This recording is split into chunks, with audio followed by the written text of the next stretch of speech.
Magandang araw mga kakotsero. Ito na naman po ang inyong lingkod na si Jigs na magbibigay sa inyo ng giya ngayong araw ng linggo. Ngayon po, meron po tayong 8 magagandang karera, no? Ulitin ko po, itong aking giya ay purely review and analysis ko lamang at walang halong information. Start na po tayo. Race number 1, no? Pilracom rating based handicap system race class 5, 17 to 41 split. Distance is 1400 meters at dito po magsisimula ang winner take all. Meron po tayo 11 kalahok, no? First choice ko po rito, numero 1, Buhayang Bato. Bagong baba ng grupo, Jackie Arce Baldonado sakay. Agamay niya po yan, no? Second choice ko po rito, yung numero 11, Tawi-Tawi Island, no? Napapatubayan ni Patty Dilema. Ito, lately, napapansin ko, gumagaling ito sa Tawi-Tawi Island, eh. Nung huling laban nito, pinakaban nito si Feisty. Sa tingin ko, malaki chance nito, Tawi-Tawi Island. Kaya dito sa race number 1, ang pili ko po dyan. Doon ako sa numero 1, Buhayang Bato. Panigundo ko naman po, numero 11, Tawi-Tawi Island. Sa race number 2, the 2026 Pilracom PCS o 3-year-old maiden stakes race, no? Distance is 1400 meters at dito po mag-i-start yung first pick 5, no? May 4 na kalahok. Ang nanalo po ng trial nito yung Gentle Dance, Mendelings po nanalo, eh. Kaya para sa akin po, itong race number 2, sosolohin ko na po yan. Numero 2, Gentle Dance. Sa race number 3, dito po magsisimula ang second winner take all. MMTCI Anniversary Stakes Race Group 2. Distance is 1800 meters or 1800 meters, no? First choice ko po, yung galing sa segundo na karaan, numero 11, Miss Ocala, sakay ni Claro Espare. Ito, nag-i-improve, eh. Medyo magagaling lang yung nakakalaban. Sa tingin ko, may panalo po yan. Second choice ko po rito, yung numero 3, si Bubu, no? Wala akong ibang nakikita, ibang mabilis dito, eh. At nakita ko may mga bagong kabayo. Andyan yung Timber, no? Grand Jeff, no? May mga bagong kabayo rito. Although kung sasabihin natin anybody's race to, at yung Chancelicious, no? Maraming bagong kabayo. Magsasama po ako ng pandiado rito, no? Ilalagay ko po yung numero 8, Timber, no? Sakay ni Jackie Mark Alvarez, no?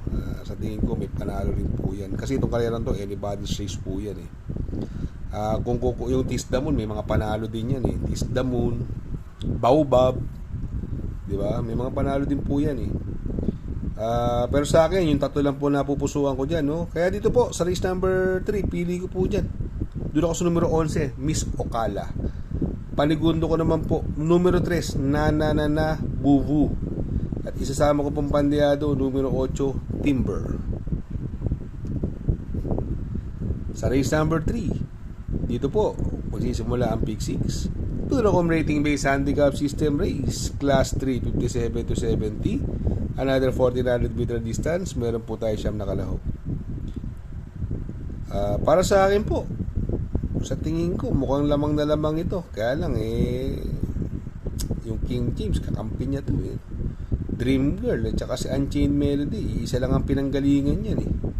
Baka mamaya magkaroon ng bigayan, paunahin si King James tapos pumigil si Iridescent. Pero kung sabay-sabay naman paglalabanin, siyempre lamang na lamang si Iridescent, no?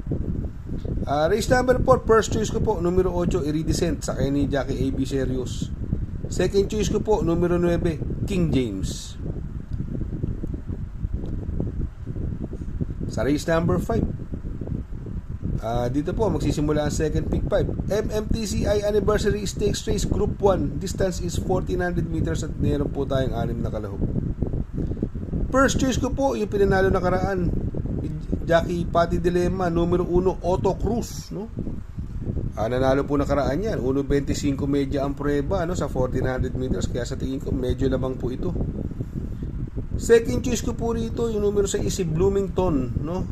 Sa tingin ko, ayan, matinding makakalaban yan dahil nung kila Graylark, ang galing din ang tinakbo niyan. Ni Bloomington, tersero po yan, dikit-dikit lang. Kaya dito sa race number 5, pili ko po. Doon ako sa numero 1, Auto Cruz. Panigundo ko naman po, numero 6, Bloomington. Sa race number 6, dito po magsisimula ang Pick 4. Pilracom rating based handicap system race class 4, 42 to 56 split, another 1400 meter distance, at dito meron po tayo 10 kalahok.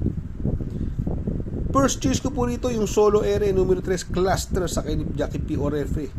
Dito wala na ako ibang nakikita mabilis dito, solong taga siya rito. Sa tingin ko mukhang makakatawid to ng maayos si cluster. Pero syempre maglalagay tayo ng pang-protection. Yung imported na numero G, si High Maintenance sa kay ni GL Ciego Jr. Ayan may magandang laban niya kay Great Barrier Reef. Kapiraso lang sila, kaya lang galing bakasyon si Great Barrier Reef nun eh. Yan po mahigpit na makakalaban ni Cluster. Kaya dito sa race number 6, pili ko po. Doon ako sa numero 3, Cluster. Panigundo ko naman po, numero G, High Maintenance. Sa race number 7, Pilracom rating based handicap system race class 4, 42 to 56 split, another 1400 meter distance. Meron po tayong 11 kalahok. First choice ko po rito, numero 7, Great Barrier Reef, no? Sa kay ni Jackie Jomel Storke. Although may mabilis dyan, si part-time lover, pero ibang klase ito, Great Barrier Reef. Pag nauna, antibay sa unahan niya ito. Wala lang pauunahin. Tingin ko, lamang na lamang para sa akin ito. Siguro protection na lang ang hinahanap dito. Magandang protection para sa akin po dito. Yung numero 5, Dreaming Always, lumabas lang na maganda sa aparato. Tingin ko may panalo po rin yan. Kaya dito sa race number 7, ang pili ko po dyan, doon ako sa numero 7, Great Barrier Reef. Panigundo ko naman po, numero 5, Dreaming Always. Sa race number 8, sa penultimate race, Pilracom rating based handicap system race class 5, 17 to 41 split, another 1400 meter distance. Meron po tayong 6 na kalahok. First choice ko po rito, numero 4, Kentucky Rain, no? Angkop ang distansya. Nung nakaraan, balita ko mukha inayaw lang yan Ngayon tingin ko may panalo yan. Second choice ko po, numero 1, You Never Know, bagong baba ng grupo. Sa tingin ko mahigpit na makakalaban yan. Kaya dito sa race number 8, ang pili ko po, doon ako sa numero 4, Kentucky Rain. Panigundo ko naman po, numero 1, You Never Know. Sa race number 9, sa last and final race, Pilracom rating based handicap system race class 5, 70 to 41 split, another 1400 meter distance. Meron po tayong 12 kalahok. Dito po anybody's race po ito, no? Pero ako, no, first choice ko po rito, numero 4, Uncle Vines sa kay ni Uno Hernandez. Magaling sa kanya to, Uncle Vines. Tingin ko lamang po ito. Second choice ko po, numero 1, Full Combat Order, bagong baba ng grupo, sa kay ni Onyok Garcia. Hindi na niya grupo to, talagang saksakan na ng baba ng tinakbuhan, no? Kaya dito sa race number 9, pili ko po, doon ako sa numero 4, Uncle Vines. Panigundo ko naman po, numero 1, Full Combat Order. Mega shoutout, no? Mega shoutout sa boss ko, kay Boss Danny, DJ Julian, no? Dating owner nila Bigor, Bambino, Little Bold Nash, Black Force, no? Mega shoutout, Boss Danny. Mega shoutout kay Sir Jess Riano. Mega shoutout po. Shoutout nga pala kay Sir Pax ng Barkadahan OTV.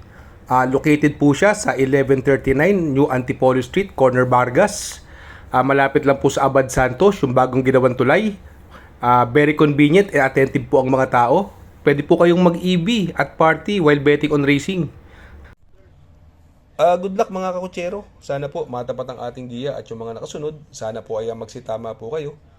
Ako yung makikiusap lamang at makikisuyo sa inyo na please like, share, subscribe, and hit the notification bell para update kayo sa aking mga giya. Good luck po and happy racing.